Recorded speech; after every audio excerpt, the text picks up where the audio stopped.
Good afternoon, ladies and gentlemen. Thank you so much for coming.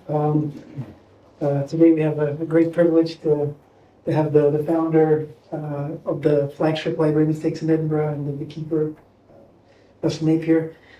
He's going to present to us on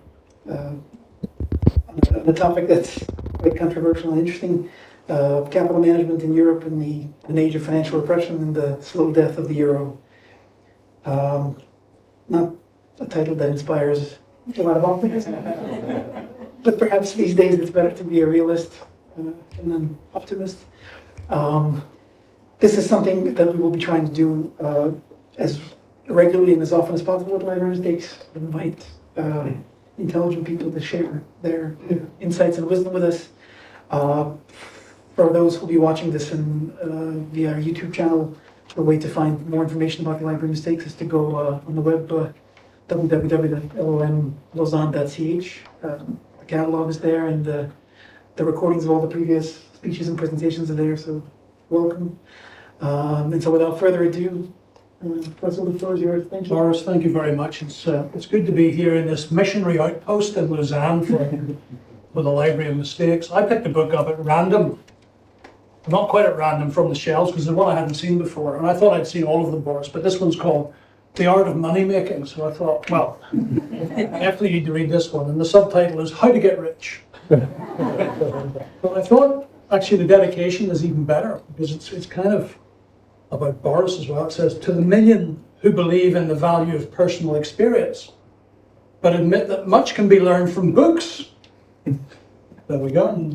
That'll be you and me anyway, and hopefully everybody in this room, and hopefully everybody who's watching. Now, as Boris said, this is a kind of controversial statement, and it refers to the euro. It doesn't refer to the European Union. And I think one thing that you could perhaps think about is this. The European Union is the hull of the ship. The question is, when the hull of the ship is in question, it's what you jettison. I don't know, that's probably a French word, I'm not sure. Jettison, what you throw overboard to secure the ship, to save the ship. And I'm going to run you through what I think will be thrown overboard to save the ship, that is the European Union. And that is effectively the euro. And the consequences for you or anybody else of managing capital anywhere in the 27 states, what that means, what has to be done now to save the ship of state or the ship of the EU. The second slide just tries to put it, I try to, rather than be an academic and lead to the great big punchline at the end, let's have some punchlines at the start. Here's the fundamental problem with where we are today, not just in Europe, but in the whole world. We have lived in a world where, at least in theory, the supply of money and credit was something that was within the control of the central bank. But the central bank was responsible through basically utilizing interest rates, but they have other tools in terms of capital adequacy ratios, risk weighting of assets, other tools in which they try to control the growth rate of money. But we're past that now, so this is the fundamental issue that you probably aren't going to read on the front page of the newspapers. But that's over. That doesn't exist anymore. The power to create money is falling into the hands of the governments.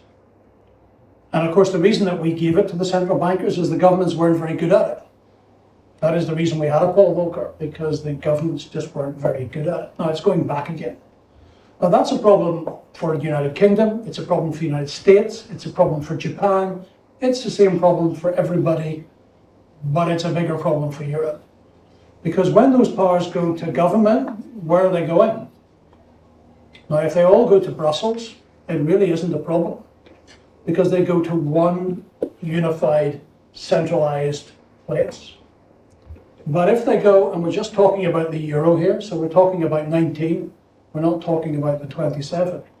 If it goes back to government in the euro, it's going to 19 different governments.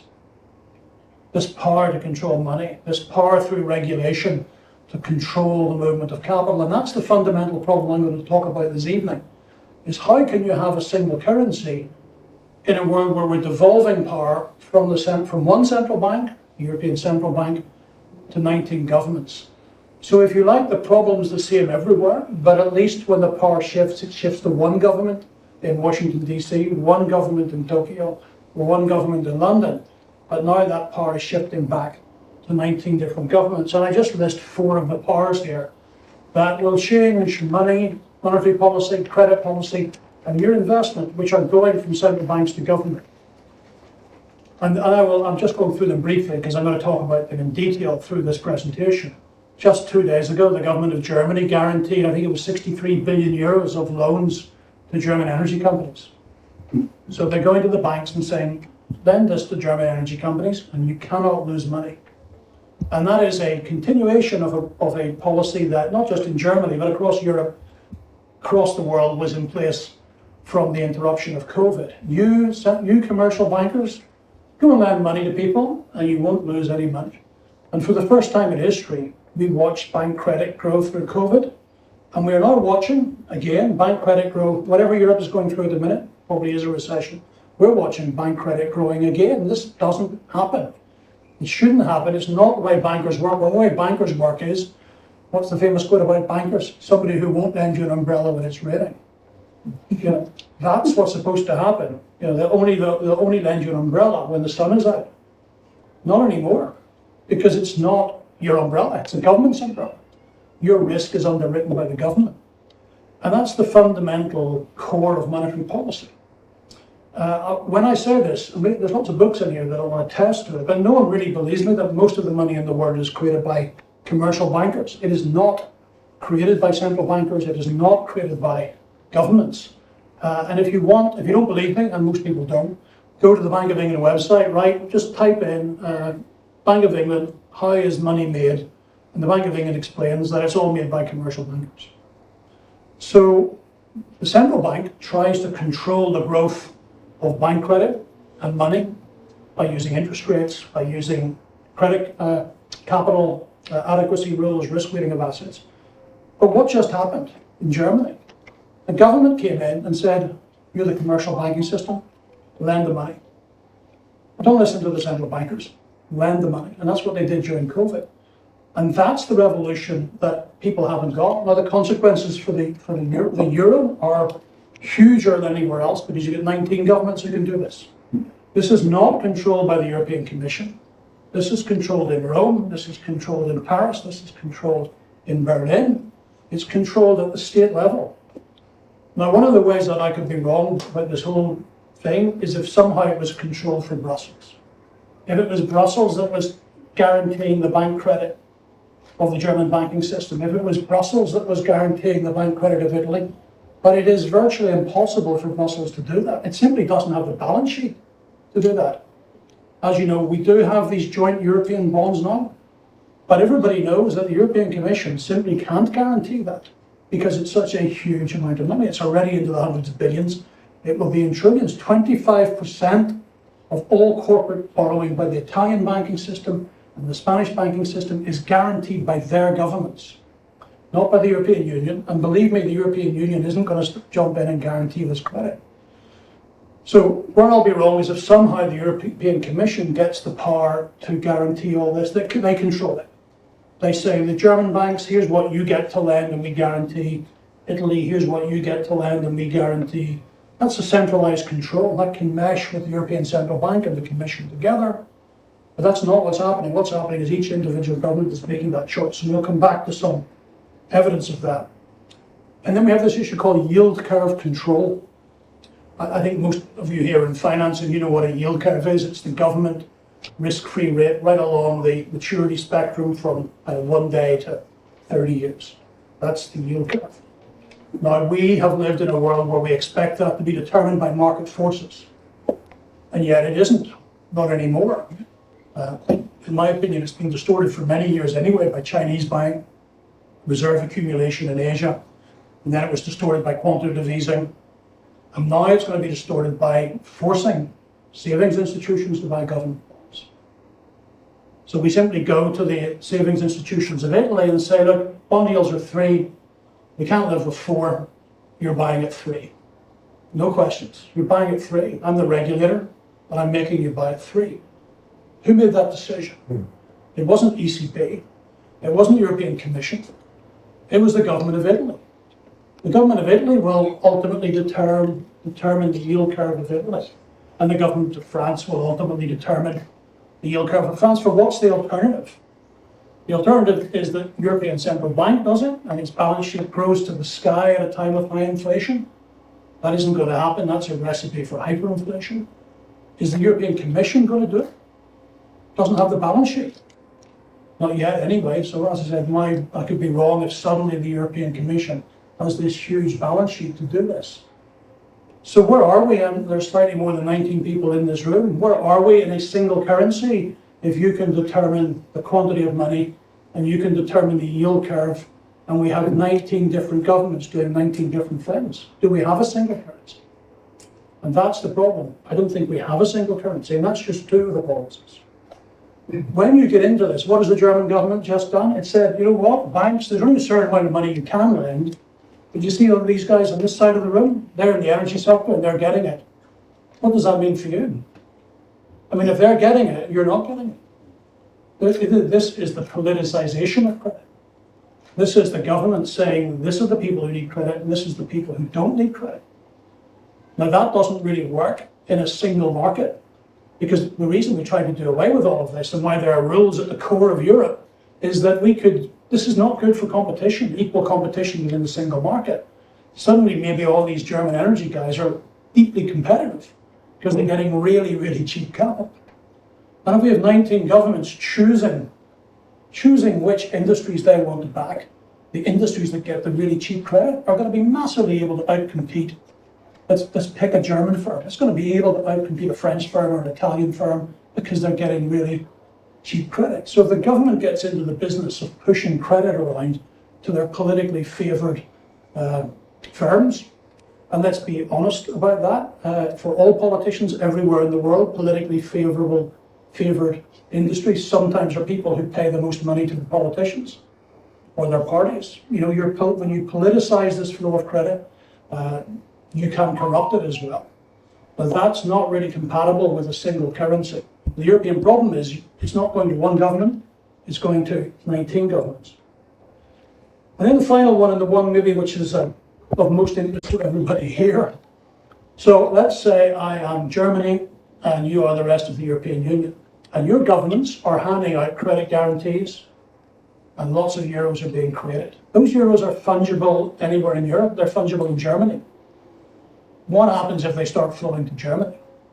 You know, if the growth in the supply of euros starts going 5%, 10%, 15%, because we're making Italian, Spanish, French banks lend a lot of money, will Germany accept that these euros being created through political will, not by the European Central Bank, centralized control breaking down, will they permit those to flow across the border? My opinion is they won't. And I don't mean it has to be Germany. But if you, a government of Italy or a government of Spain, are creating so many euros that it's affecting inflation across Europe, then why would other governments permit it to happen? So that's the sort of the menu for what we're going to talk about tonight, as to why all of these things that are happening in the United Kingdom, Japan, and America are actually much more problematical for the single currency.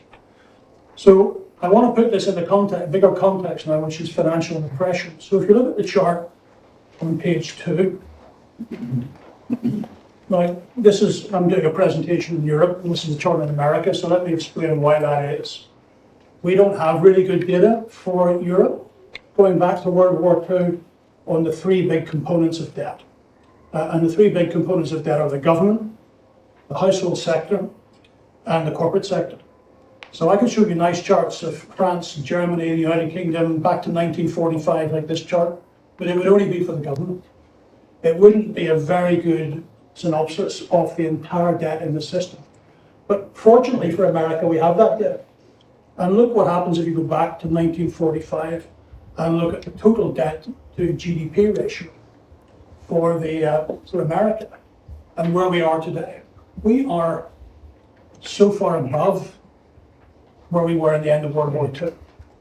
Now, I can only guess at what a chart of French numbers would look like, but they would certainly start way up here. And then they would come down and down and down, and now they're back, and they're almost certainly above where they were at the end of the World War II. And that would be the same for the United Kingdom. And it's not because the government debt to GDP, I mean, it's up a lot, but it's not because government debt to GDP is higher than it was at the end of World War II, but it's because private sector debt is very high. At the end of World War II, we really didn't have very much private sector debt. Remember what had come before World War II? A Great Depression. What was the one thing you learned in a great deflationary depression? Don't gear. So we hadn't geared through a depression. Debt was dangerous, people didn't do it. And then of course you had a war, which was a command economy effectively, and we didn't really have debt in the private sector. Debt was war bond drives, and that was funded by the government. So even if we had this for France, certainly the United Kingdom, we're almost certainly back at a new all-time high. Now that, I think, is what conditions and makes forecastable the future. The only question I think you have to ask is, what are they going to do about it? What's the government going to do about this? Because we've now had 2 recessions, or maybe now 3 recessions, and when you get to that stage, there's so much debt in the system that you get mass defaults with a possibility of complete financial collapse. And we saw what they did in 2009. What they did in COVID was even bigger. Remember what happened in COVID? Basically, they said everybody can have credit. Or as it said, I think it was the Queen who said in Alice in Wonderland, everybody has won and everybody must have prizes. Nobody goes bust. Everybody gets credit. That's the lesson of COVID. And that's the lesson of this mess we're in today. Have I got any tangible example of that? Yeah, sure. The CFO of Commerzbank, whose name is Bettina Orlops, I think is her name, speaking 3 weeks ago, was asked, look, you know, lots of people in Germany could go bust. Why are you still lending to them? And she replied, because the government won't let them go bust.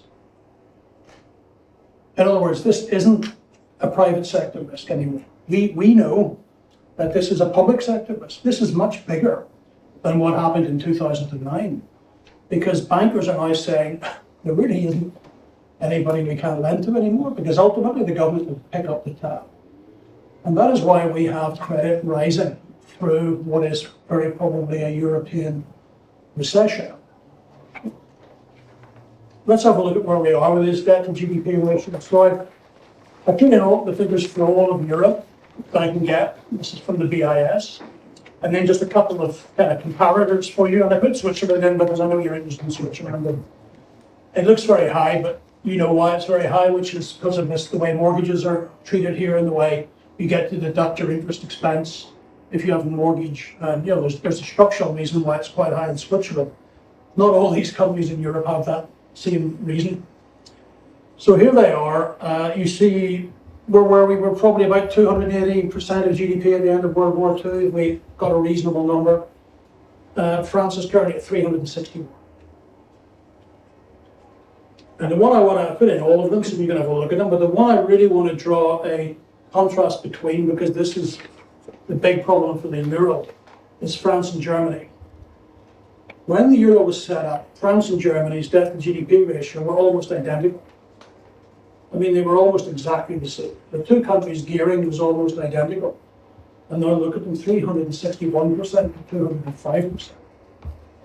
And that's the problem. How do we run a single currency policy with the right interest rate, the right level of inflation for both of these countries?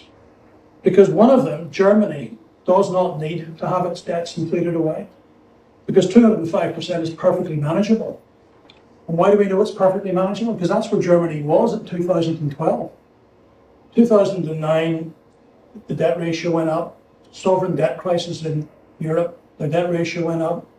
And then from about 2012, Germany's debt to GDP ratio trended downwards, all the way to 2019, because with the levels of growth that Germany had from 2009 to 2019, and the levels of inflation it had, which were really low, that was enough. It wasn't a huge number, but when your debt to GDP ratio is relatively low, you don't need particularly high nominal GDP growth to bring this under control. So I would argue strongly that Germany really doesn't need inflation.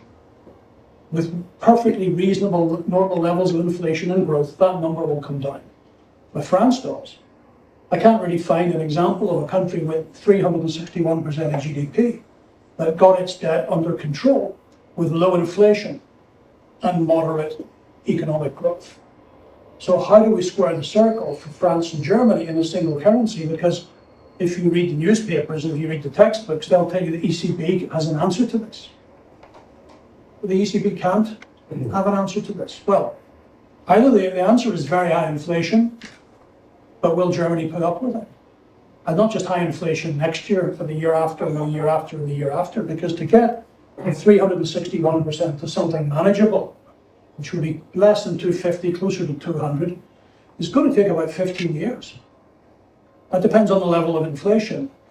But if real growth is relatively constant, and let's be optimistic and say it's 2.5, the inflation you kind of need here is something pretty constant around 6 or 7 for 15 years. Now, maybe the people of Germany can put up with that, maybe they can't put up with that. They put up with a lot so far. But ultimately, that's the sort of number you as the ECB would have to create to save France. And we're going to talk about how difficult it's going to be to create a single policy that serves everybody. Now, you'll notice there's some others in here with very high numbers. Belgium, Netherlands, these are to some extent almost like offshore banking centres. I'm not so concerned about them. A lot of people borrow in the Netherlands, corporates, European corporates borrow in the Netherlands, even though the cash flow that supports them doesn't come from the Dutch economy. It comes from across the whole economy.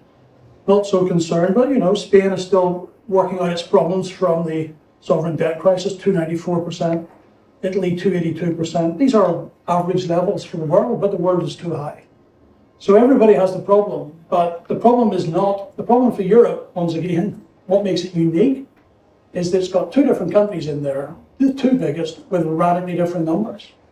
Now that might be true for Alabama and New York, but Alabama and New York settled this problem in 1865. It's called the Civil War, and they just accept that. Well, I'm not forecasting any war in Europe. I'm just saying that these are sovereign states, and we've got to ask ourselves, will they accept the wealth transfer that would be involved in this if you were going to try and inflate away France's debts?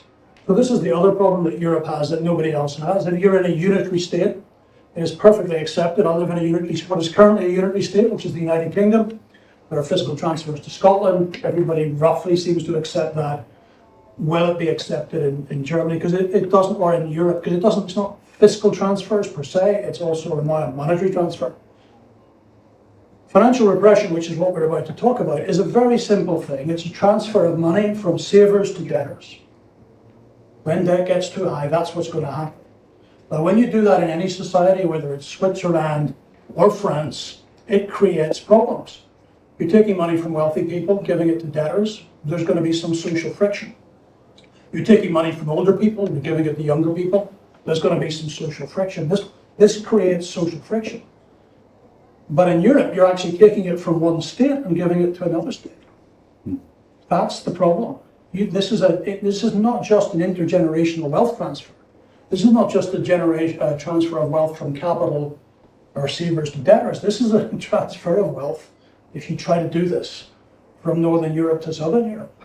Now you, as Europeans, will have to ask yourself whether you think that's going to happen or not. Let's just turn over to page 5, because part of the pushback is, well, look, these debt to GDP levels are not relevant. Interest rates are so low that it doesn't really matter. So what we can look at instead is what's called the private sector debt service ratio. And to make this kind of simple, it's the percentage of your income, anybody in this room, that is used to service debt. That's the simple way to look at that. Now that includes the interest you pay, but it also, we've got something in for the amortization of principal. So we assume you're paying back a percentage of principal, you're paying the interest, and this is the percentage of your cash flow that will service the debt. So this includes households, and it includes corporates, doesn't include the government, private sector debt service ratio. And the reason these numbers are important is that even though interest rates are at rock bottom, these numbers are really high. So how do we know they're really high? Because we can look at the history. We got the data going back to 1998. And what that data shows is if you've got a level above, say, 20%, more than 20% of private sector income is needed to service debt, and interest rates go up, that's when you've got a problem.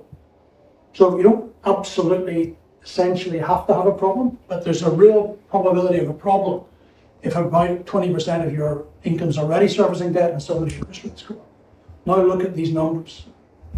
And this is just where I can get the numbers.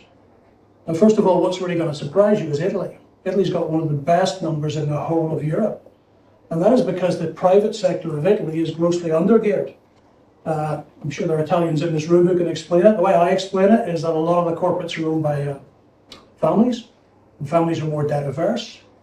And secondly, a lot of Italians inherit the family home. And I think in a lot of places in Italy, property is pretty cheap.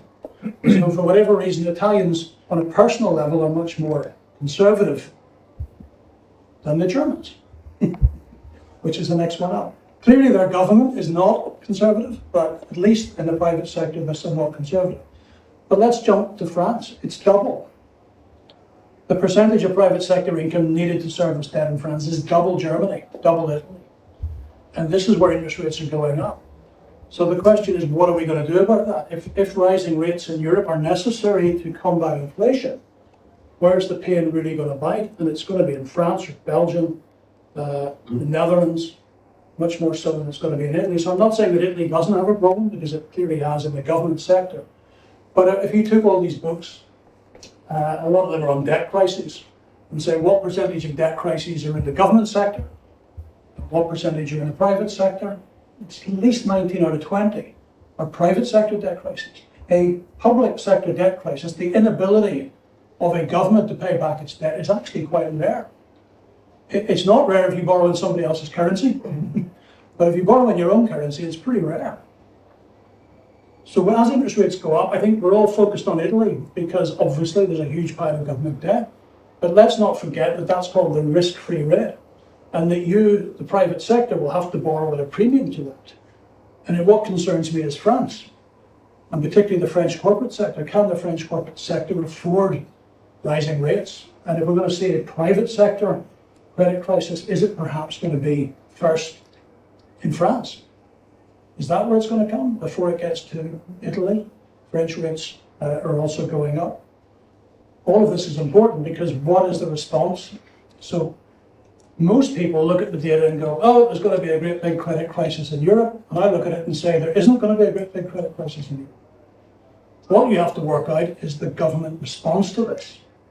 What is the government going to do if long-term interest rates start going up in France and the French private sector starts defaulting on its debt? They're going to do something. They're going to stop it. So the next chart runs through the possible government options if this all starts to unfold. How do we solve the problem of too much debt? And there are 5 answers here. And obviously I'm going to tell you that the last one is the important one, but let's just go through these. So one answer is austerity. So the government stops borrowing and actually pays back its debt. Now we are watching today what governments are doing in Europe in this crisis, and they're borrowing more. And if we jump back into COVID, what did they do in a crisis? They borrowed more. And if we jump back to 2007, 2009, what did they do? They borrowed more. Now, I don't see any appetite whatsoever for austerity. The debt to GDP comes back simply because the governments pay it back. And there's very little evidence of that. I mean, the only time it really happens was the United Kingdom after the Napoleonic Wars. And that was a very different world because in that world, in the 19th century world, when a government stopped killing people, it stopped borrowing money. You know, it didn't have a national health service, it didn't have social security, and if you weren't killing people, then you weren't borrowing money. And the government of the United Kingdom paid it back. They also took an empire, which helped secure some of the money to pay it back. But not since that period of the world when politics was different and the world was different, not since then do we really see governments basically paying back the debt. So I think austerity is very unlikely. There's a chap in the United Kingdom who tried this. His name was George Osborne. He did about 2 years of that and suddenly he was out of office. So I think it's unlikely, and there's no evidence at all that governments are going for that. But the one we have to hope for is really high real growth. You know, I'm saying that nominal GDP growth has to grow very high to get debt to GDP down.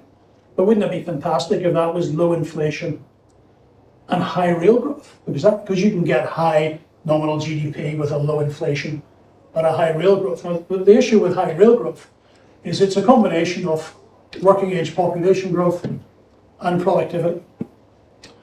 And we don't have working age population growth. Actually, we have the reverse.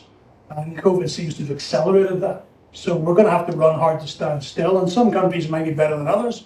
America's always in a better position because of its high levels of immigration, legal and illegal.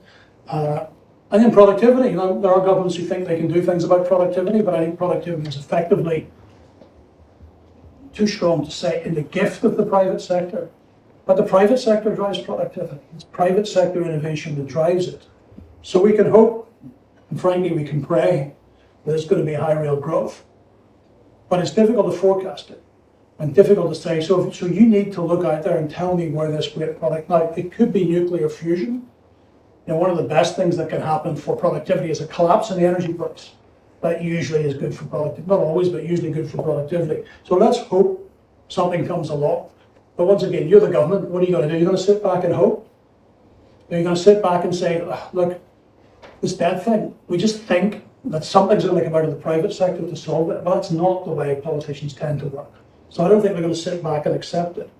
Another way you can reduce your debt is default. Well, we tried that with Lehman Brothers. Didn't work out so well. That was default on the private sector, but default on the government sector, the Bank of England did some numbers on that. If the government defaults on its debt, GDP contracts by 7%. One man's liability is another woman's asset. So you start defaulting on your liabilities, you're destroying someone's balance sheet. And that is highly dislocative, very dangerous, as we saw with Lehman Brothers. So I don't think it's going to be a default. Hyperinflation is always an option, and we know countries not that far away from here that have gone for it. And that is just a social and political lottery. It was Keynes who said, not one man in a million can forecast the consequences of hyperinflation. It's a massive redistribution of wealth that he obviously thought he was the one man in a million, by the way, but there are social dislocations from this, which you're very familiar with, which we're all very familiar with, and which politician would throw that dice down the table. It's an incredibly risky way to go. So that takes us to financial repression, which is what I think we get, and that's the challenge for the single currency, which is how do we find, if I can steal something from J.R.R. Tolkien, one ring to rule them all? How can we find one form of financial repression in 19 sovereign states that is going to rule them all? And I think it's impossible, and that's why this presentation is called The Slow Death of the Euro. So let's look at some of the data, which I think already shows the problem here. So we're now looking at bank credit growth in Europe. This is on page 4. Sorry, you've got different page numbers from me, I think, so it doesn't help. Let me read out the title. Banks, growth in corporate loans, February 2020 to June 2022. And this is now through at least a recession and a half, because obviously we went into recession when COVID came. We're now probably going into another one. Look at the expansion in bank credit. Not what you expect in a recession. But the second bit is the percentage of the bank credit guaranteed by the state. So in Germany, that's about 40%. In France, it's about 70%. In Italy and Spain, it's way over 100%. And the reason these are flagged up is the last people I did this presentation said your numbers are wrong. Because how can Italy only have added to corporate lending of 36 billion, but 185 more billion is guaranteed by the state? Well, it's easy. If I'm an Italian banker and you're my existing customers, when you come to renew, I put you onto the government guarantee program. So my aggregate growth isn't there, but I'm kind of morphing and sort of pushing all of you onto the government. Why wouldn't I? Because I can get rid of all this risk by getting you guys all onto that program. So, and as I said, 26% of all the corporate credit in Spain are at least now guaranteed by the state in one form or another. This is financial repression. I was discussing earlier on with someone, how do you know if the state's building a new system, a completely different system than the one we live with, how do you know when it's going to start? I think this is the evidence that it started. This is the evidence that it started in 2020. Because if the state's involved effectively in getting the banks to create credit and in the process create money, the central bank is redundant. Now that's a big word, redundant. Impotent may be another word we can choose for the central bank. So why do we spend so much time talking about it? And I'm here to try and answer questions, but that's actually one of the questions I can't answer. Why are we spending so much time talking about central bankers when it's quite clear that the governments are taking this power away from them? that they're becoming impotent, which is not a new thing, it's an old thing, it's happened before. And yet we are not prepared to accept the reality. I'm doing a presentation tomorrow night in Neuchâtel, and the question I was asked is there a threat to the independence of central bankers? I think you can't ask me that question, because that's not even the answer is there is no independence of central bankers. It's already gone. It's already gone. It went in 2020 when we discovered the power and potency of guaranteeing this. It's the magic money tree. You may remember the Prime Minister of the United Kingdom, Theresa May, once said, "There is no magic money tree." No, there is. Remember what this is. This is not government debt. This doesn't go on government debt. You don't have to raise any taxes to cover this. You don't pay any interest on this either as a government. This is a contingent liability on the government. So if one day the French guarantee of 149 billion, if one day that comes due, if all these private sector corporations default on 149 billion, then the government has to either tax people for the money or sell bonds. But until that day comes, this isn't even on the balance sheet. It's a contingent liability. So this is the magic money tree. I wrote in 2020 that they were going to shake the magic money tree. People said, okay, but that will stop. Of course it will stop. And then there was another emergency. And there was another emergency. And we keep finding emergencies that mean this has to continue, and this is the new normal. And that's the problem for Europe that I began this with, is that we've got 19 different countries who can, as you can see from this, have various degrees of activity in terms of these, and therefore various degrees of money creation. Now what I'm going to ask... Sorry. So this is the fundamental issue, the difference between the price of money and the quantity of money? Yeah, so there's a focus at the minute on the price of money. I mean, the number one thing on the front page of the newspapers is how high are interest rates going. And what you need to think about is the interest rate is really the accelerator on the car. But it isn't the car. What the car is the quantity of money, the total amount of money in the economy. And historically, the central bankers, by pushing on this pedal, could kind of lift it and kind of slow it. But it's been severed. Is the crux of the issue that normally when the price of money goes up, you'd expect the growth and the quantity of money to slow down, or God forbid even to go negative. Sure. And yet now, with the price of money going up, you have the quantity of money just unscathed, continuing to sail right along and growing. Yeah. That's the fundamental problem, is that link between this pedal you push on and this is severed. In my opinion, it's severed. It's severed because the governments are guaranteeing the bank credit. So we just spend our time focusing on that, on this pedal, and not. I think maybe a better analogy is the one I've done before is a coach and horses. So the central banker is the coachman or coachwoman on the coach, and the commercial banks are the 6 horses that pulls the coach. And interest rates are these reins that run down to the 6 horses. And then one day, governments jumped on the 6 horses. It doesn't matter what you do with the reins now. It doesn't matter how hard you pull the reins, because the horses, there's 6 jockeys on 6 horses, 19 horses in the case of Europe. All of them. Spurs sticking into the side of the horses and spurring them along. And that's the monetary revolution that's behind us, not in front of us, not a forecast. Now I wanted to just let me run through what I call the smorgasbord of repression. So this is part of a bigger thing. And this need to take monetary policy into the hand of government is part of the financial repression. I want to run you through all the policies of financial repression that we've had in the past. And we don't get all of these, but these are the things that governments will do, not might do. They will do these things because they have to hold down interest rates. But this is the question for Europe. Each of you have to make this decision. This policy, as I go through each one of the policies, can that policy be done by the Commission? Or will it be done by each of the 19 states?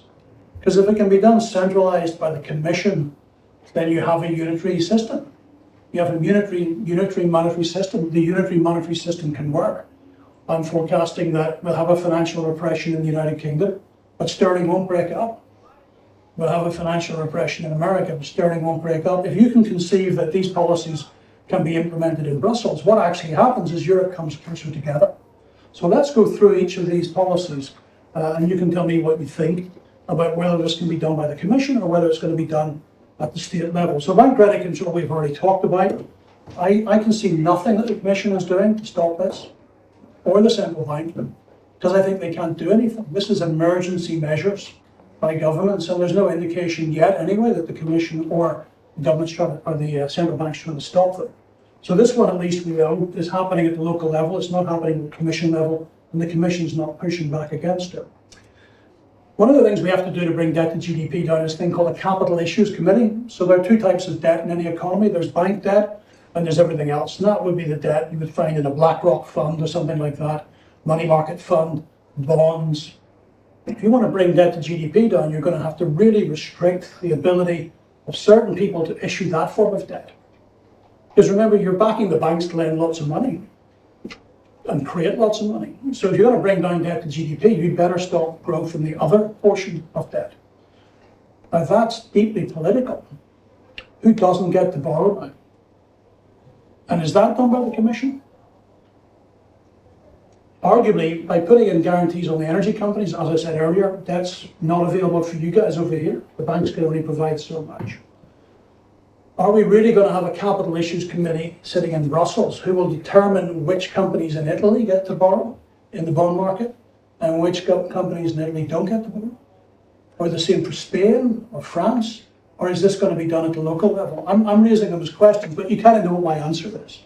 I don't think, given we've been running the European Union for so long and a certain amount of power is passed to the Commission, the amount of power, political, fiscal, regulatory power that now we need to go to the centre to make this work is huge.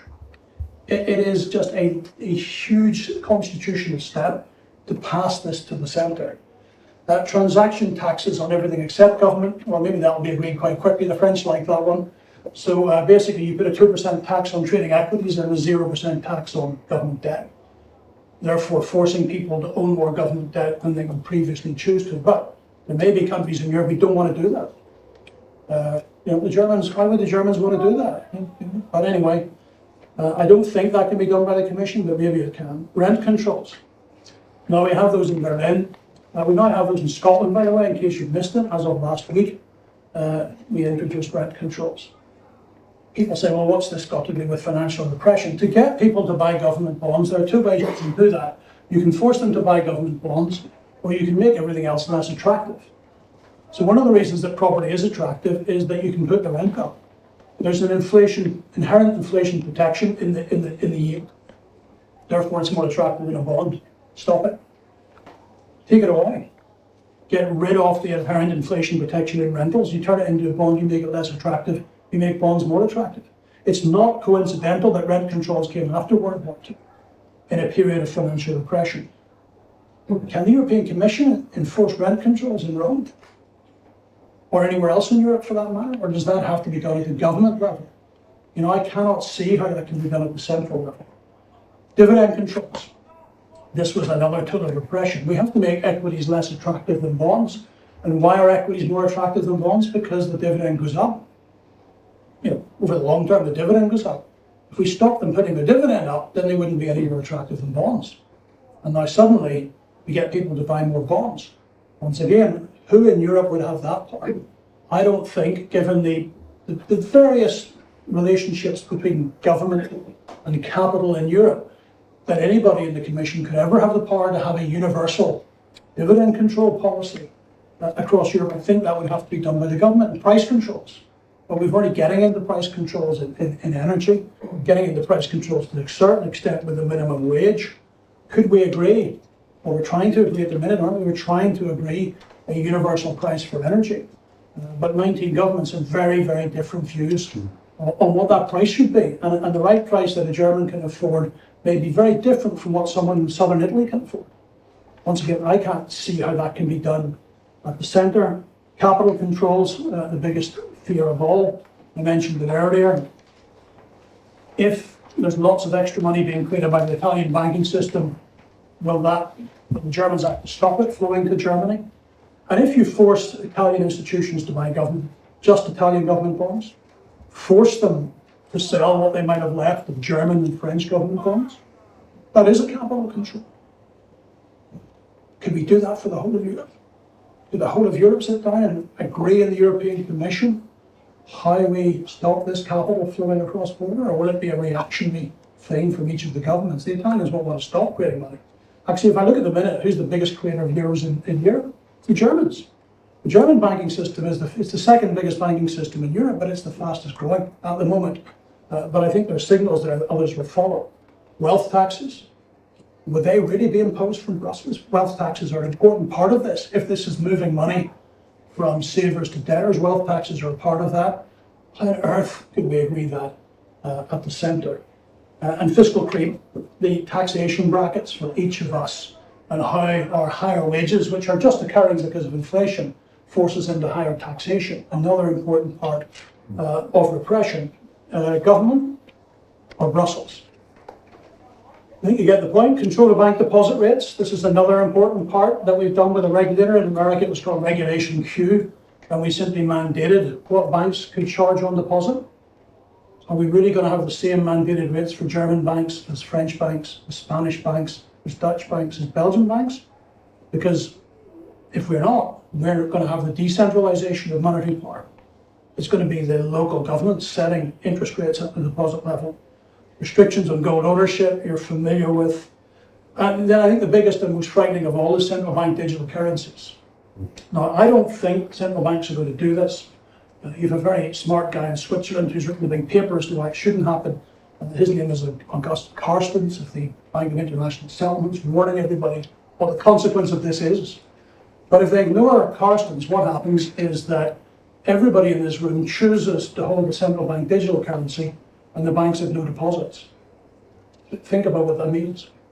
It means that every banker, every commercial banker in this country goes to see the central banker for funding. And the central banker gives them the money on condition that they lend to X, Y, and Z. It's the instant politicization of the flow of credit. It's one of the biggest threats to liberty that I could imagine that this happens, and Carstens has said that this is a huge thing. So I don't think it's going to happen. I really don't. I think it's just too big a jump. But if you start to see central bank digital currencies in size, not limited, but in size, then that's another sign. But once again, €1 central currency, one European central bank telling everybody else how much money they get and how they don't get.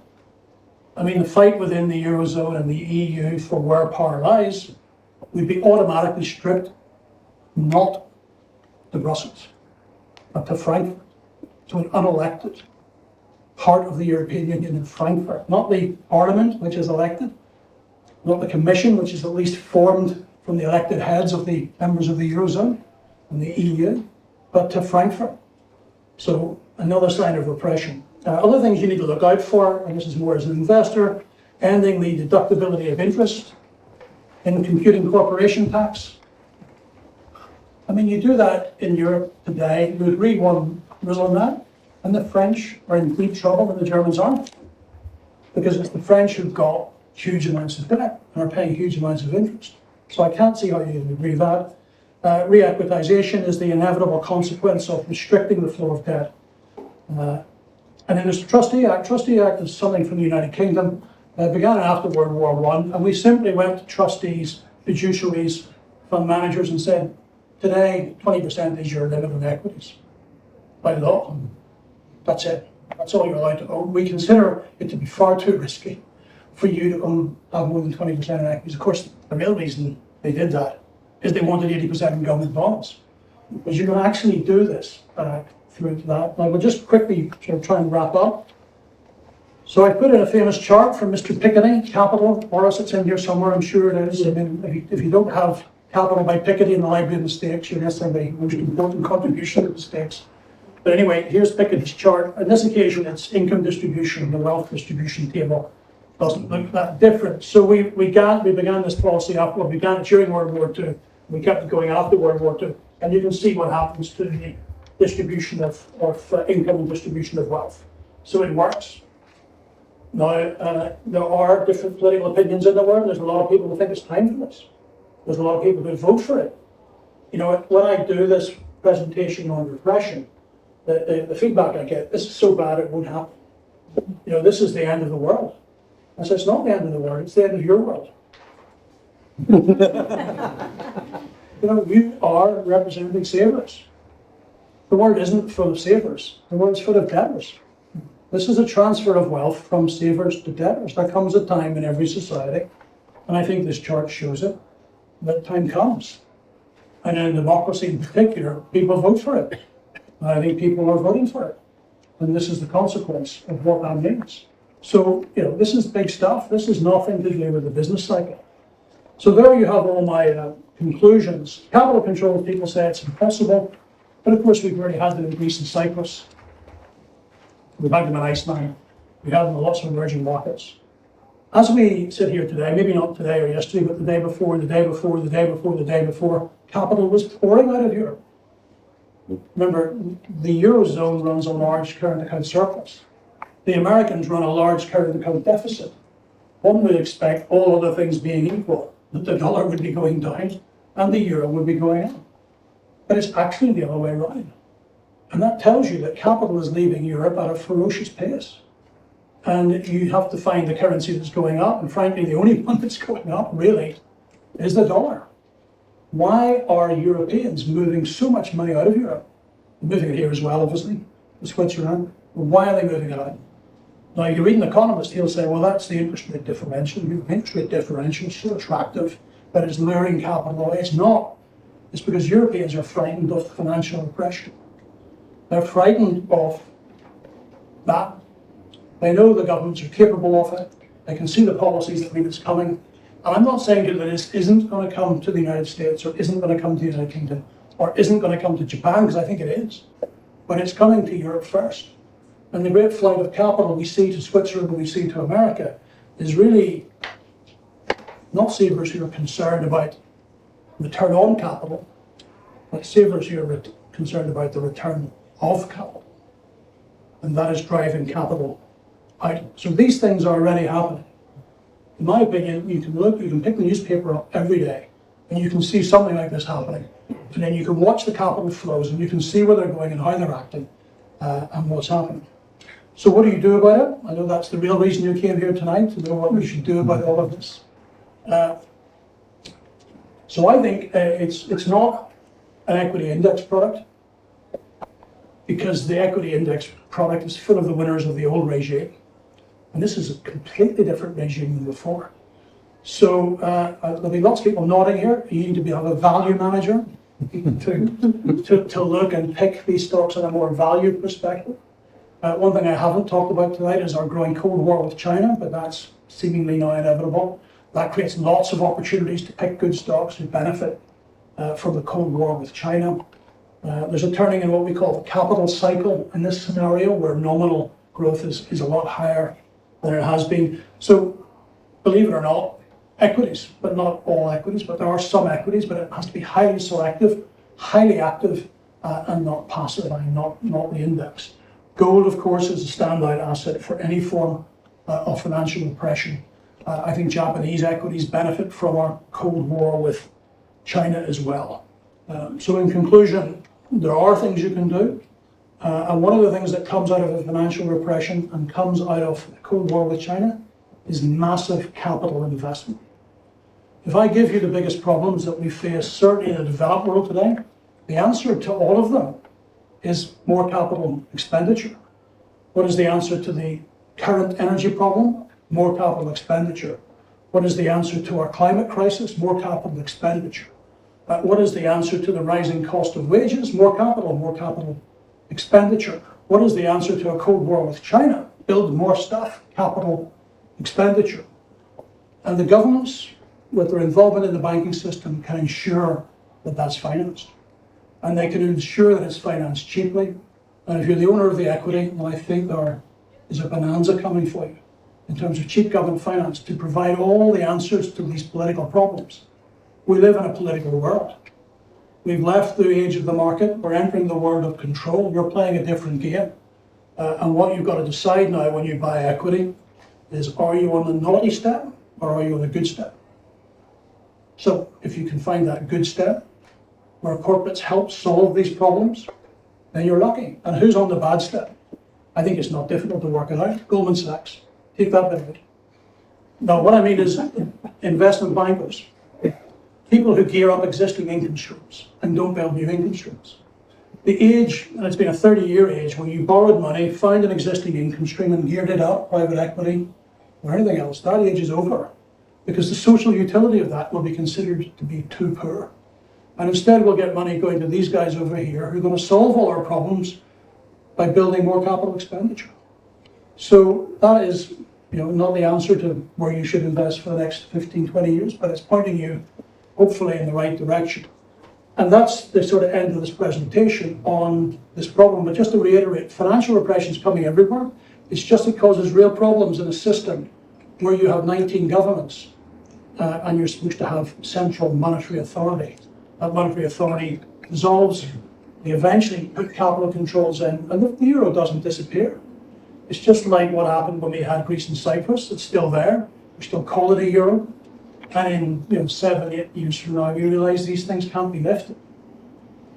Because the inflation differential across Europe will be very big. All those 25, 22 years we've been trying to make everybody competitive at the same exchange rate, like grinding and high unemployment in some places. It all gets wasted, it all gets blown away as we get different inflation rates, and these controls can never be lifted. And I don't know when we recognise that one day that means you can't have a single currency, but it'll be there in name, but not in reality. And on the upside, maybe it saves the EU. Because to go any other direction, I think threatens the EU. So the real thing driving this will be perhaps to try and save the EU by sacrificing the euro. That's it. Okay.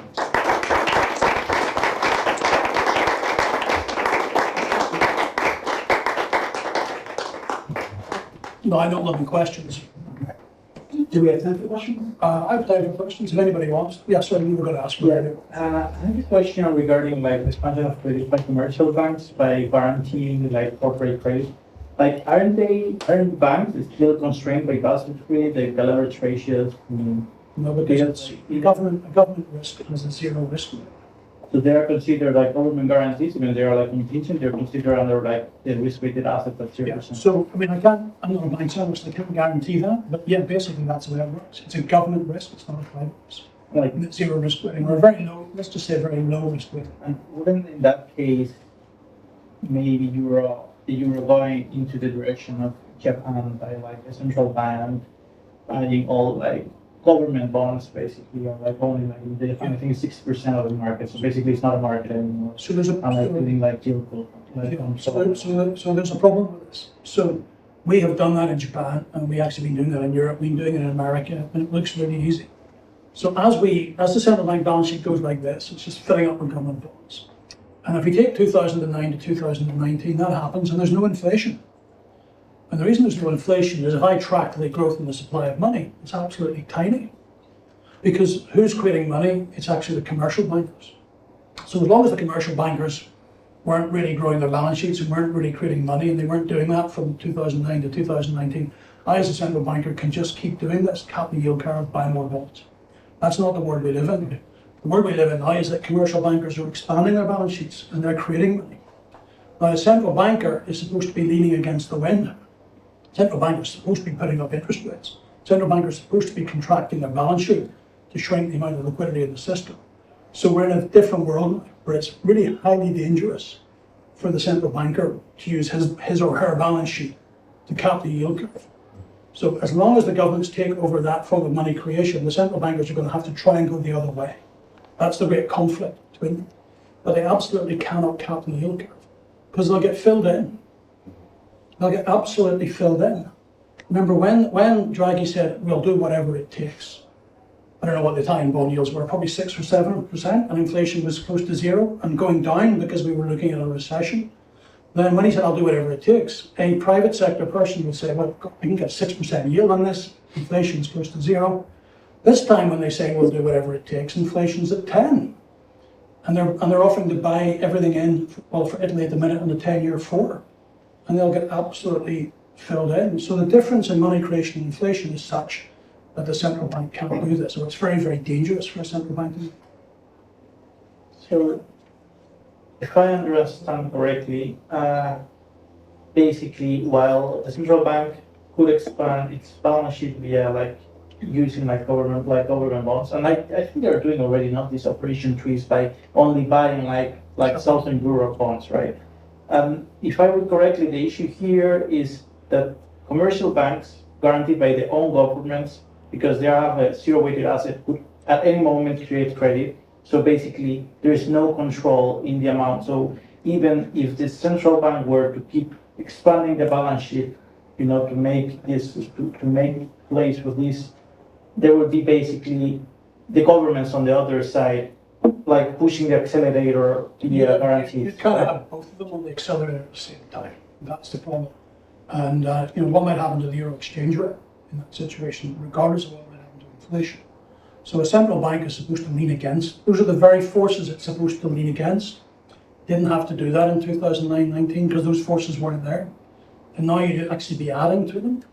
So in my opinion, it can't happen. And I guess the other way of looking at it is just how much capital would fly out of a country if you did that. I mean, those two things have really been I said nobody will do hyperinflation, but that really is the ingredient for hyperinflation if you do both of those two things at the same time. So I think very, very unlikely. Well, unless you put capital controls in, which you don't want to be around if they put capital controls in. There was a question just behind. Yep. You've published on the Asian FX crisis in mid-late 90s. Going back to the last point you made about capital flying out of Europe and the negative view of higher interest rate, lower growth, and currency that is depreciating. How similar is the situation today in Europe versus the So obviously the point you mentioned tonight is even worse. Well, there's a big difference, and that is the Asians had borrowed in somebody else's currency. That's the big difference. Yeah, but because of what you mentioned, that even if European are just like exporting capital, because they don't want to leave, the fact is the same, right? Is capital staying within the. So the effect is the same and different. The first thing is it's not good for growth. But the Asians went bankrupt. So you don't go bankrupt in Europe because you couldn't. The Asians went bankrupt because they weren't generating enough dollar income to pay dollar debt. So you don't have that problem. The problem you have is if capital is going out is you don't have enough investment and you don't have growth. And that's the problem that Europe has. And that's why they'll ultimately try to solve it. And there are two ways to solve it. One, stop the capital going out, and two, provide subsidized credit. So I think you get a different answer to this. The Asians, of course, did massive devaluations of the exchange rate. I'm tempted to say that the euro can't fall that far. It's fallen quite a bit. But, the Thai baht can fall a long way. This can't all be done by the exchange rate. I think they will have to do some form of exchange control to ultimately stop it. I don't know when, but the acid test of when they have to do it is the yield on government bonds. If people are ditching Italian government bonds to buy treasuries, and the yield keeps going up, that's when you're on the life support machine and the machine's going like this. If it does that, that's it. That's when something has to be done. I don't think it's the central bank that does it, and that's when the whole game changes. And the problem for all of us is we don't know what that number is. Is it 4? Is it 4.5? Is it 5? For my clients, I've tried to work that out, not very successfully. We don't know what that number is, but we know that's the number. That is the number when we have to react. And whether it manifests in higher rates, lower exchange rate. Yeah. And Well, it could come to the United Kingdom where it comes to the EU. We don't know. But the number you have to watch is that yield. And there's a level at which that is politically and socially unacceptable, and something will be done about it. So people who look at markets, I was talking to this gentleman earlier on about why people who study politics and sociology now have a leap on people who study economics. People who study economics will say, well, the rate will just go up until the economy collapses and there'll be a great big crisis. Well, if you're a sociologist or a political scientist, you'll say, no, the rate will go up until they can't accept it anymore and then they'll stop it. It's that line in A Few Good Men, Jack Nicholson, he's being cross-examined by Tom Cruise. And he's getting more and more upset, and he finally just blows his top and he said, do you want the truth? You can't handle the truth. And the truth is the price at which government borrows bonds, or borrows money in the bond market. And there is a price which they cannot handle. And that's the time when all of these things happen. So we're now looking around the world to try and work out when is the truth that they can't accept. And then everybody who follows economics is wrong, because they were all working on the basis that the price of government debt would be determined by supply and demand. And it's not. It's not determined by free will. It's not determined by choice. It's a mandated price. And the advantage a historian has is we've seen it all before. We know that that can happen. We've seen it happen, and it will happen again. So it's a really interesting time to be looking at markets, because there's a bull market in the word control and a bear market in the word markets, which means a lot of the analysis we've used in the past, I think, is redundant. Just to this point, control versus market. Couldn't you have said the same 12 years ago and made some very strong points and showed some evidence? Sure. So I think it's very difficult to know when we get there, right? So we could have said it 12 years ago, because debt then was at an all-time high and debt service ratios were quite high, but it's worse now. So first of all, interest rates got to a very low level. That was one of the ways we got away with it last time. We reduced rates down to zero, but the debt level went higher still, particularly for America, but actually for China. You know, one of the ways we got out of this post-2009 was a huge boom in China. China's debt to GDP ratio is now 290%. I'm doing this from memory now, but it was about 160% in 2007. So I've got a friend who teaches on my course called Jamie Danhauser, and he says, look, the secret of policy for 30 years has been easy. Find another balance sheet to destroy. So there was a card we could play. I don't know when we played it, the Chinese played it, and that was they geared the hell out of the system. They created a lot of growth, and they helped drag the whole world up, but we added more debt as well. So now the question is, which balance sheet is left to destroy, to gear us up and lift growth to such a level that we can solve this problem? Suggestions, please. Welcome. So I think that's why we can't do it this time. Wouldn't we have another Plaza Accord 2.0, like to reduce the exchange rate depreciation? So we need the Chinese to be involved in that. What do you think? The Chinese and the Americans and the Europeans and the Japanese all sitting around a table and agreeing. Not impossible, but seems unlikely. So the Plaza Accord was at a certain time. The Japanese feared that they would have trade sanctions placed against them, and they consented to this. Turns out a very bad mistake by the Japanese, but they consented. I just can't see how we have the geopolitical coordination today to do that. I'd love to be wrong about that, but I don't think we've got it. You know, this is the other thing, because people say, couldn't we rebuild the Bretton Woods Agreement? But we're just not there. You know, the world, Bretton Woods was dictated by the Americans. Americans are strong, but they can't dictate anything today because they've got China as this huge, powerful force.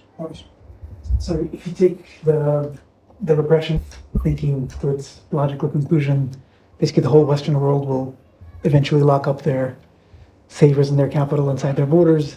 And one way to navigate through this is to pick the right stocks. But doesn't it also mean that you have to pick the right jurisdictions? Yeah. And it also depends on which jurisdiction you happen to be in. If you're in the US, you have a lot more to choose from. Yeah. If you're in Belgium, perhaps you have a lot less to choose from in terms of... Just tell with their own money, not their clients' money, with their own money, they must invest not in Italy. Because even if you don't get your money back, God, it's a great place to spend it. And you have to begin to think this way again. Where am I going to be spending this money in my retirement? But that was just part of the answer.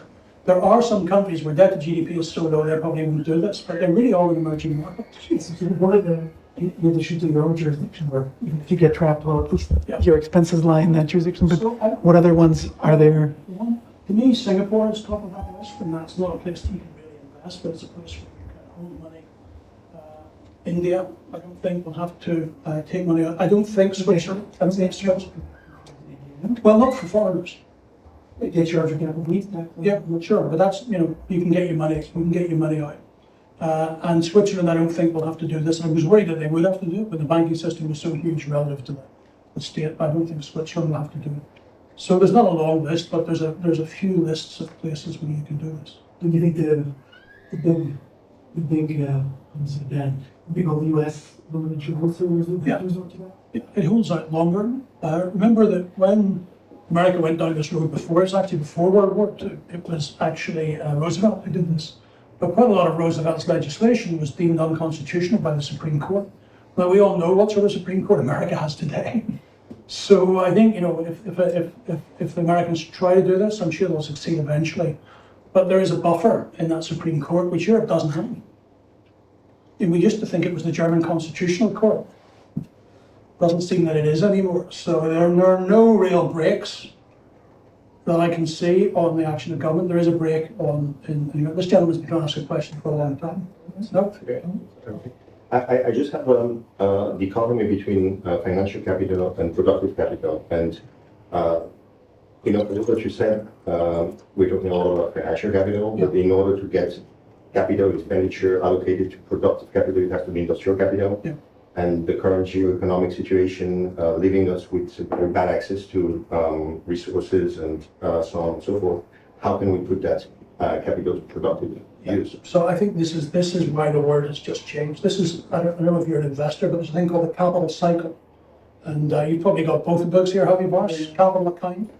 I'm not going to tell everybody how much it's worth, or it might disappear.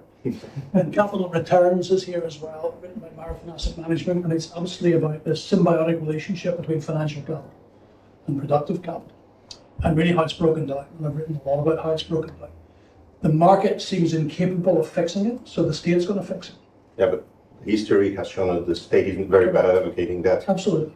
So that takes you, in the long run, that takes you to a pretty bad place. Yeah. So I know this, I'm British, so my father used to buy a car called British Leyland. I've never heard of British Leyland. So 30 years before that, we made some of the best cars in the world. Then we did British Leyland. And I spent a lot of my youth pushing it around various bits of Ireland.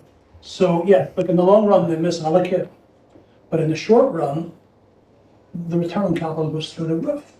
So I always think of the steel companies, and that gets me into trouble, but European steel companies, what is the return on capital if we don't buy steel from China? Roof. Now eventually they get too much cheap capital, or the government does something, and eventually you destroy that.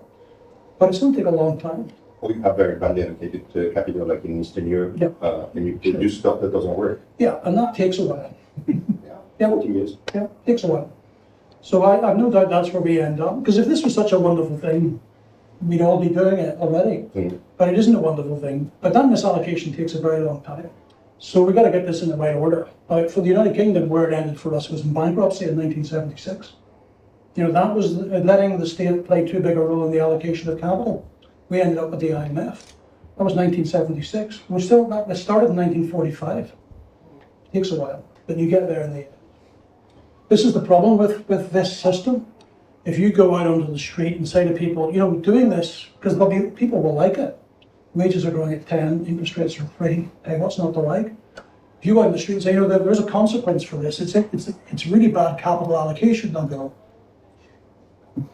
Because it takes so long. And if you say to a politician, you'll go, I've got 5 years.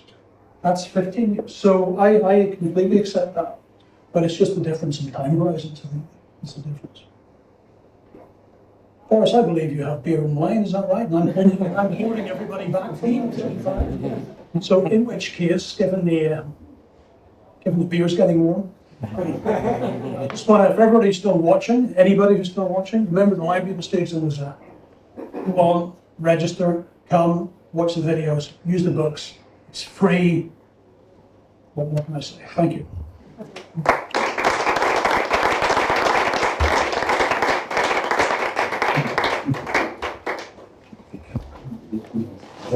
Lots of other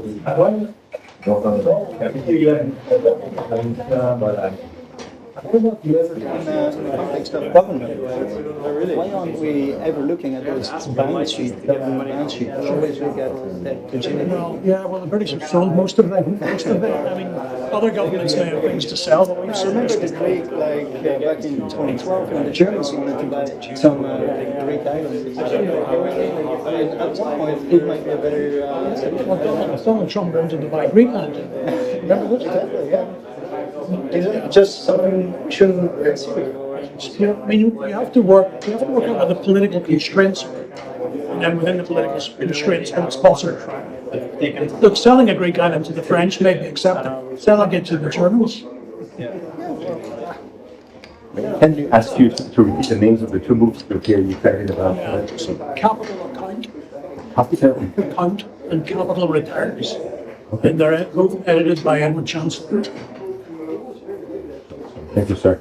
That's the capital cycle. It's the two books. And then of course you can come and take my course because we have Edward lecturing on the capital cycle.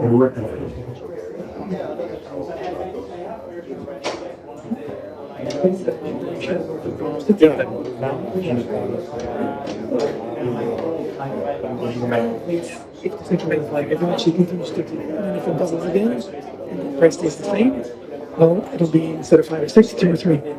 So, if gold gets in a way remonetized, it becomes, some people say, oh, it'll become a neutral reserve asset that governments will use to settle a block that will maybe de-dollarize will use to settle. You know, yeah, you're right. I mean, if I do compare it to GDP, based on the percentage of GDP historically, it's actually expensive. Okay. It's not expensive. It's Middle of the road. cheap. If you look at Equity value, though, it's, it was right here. It's more inflation.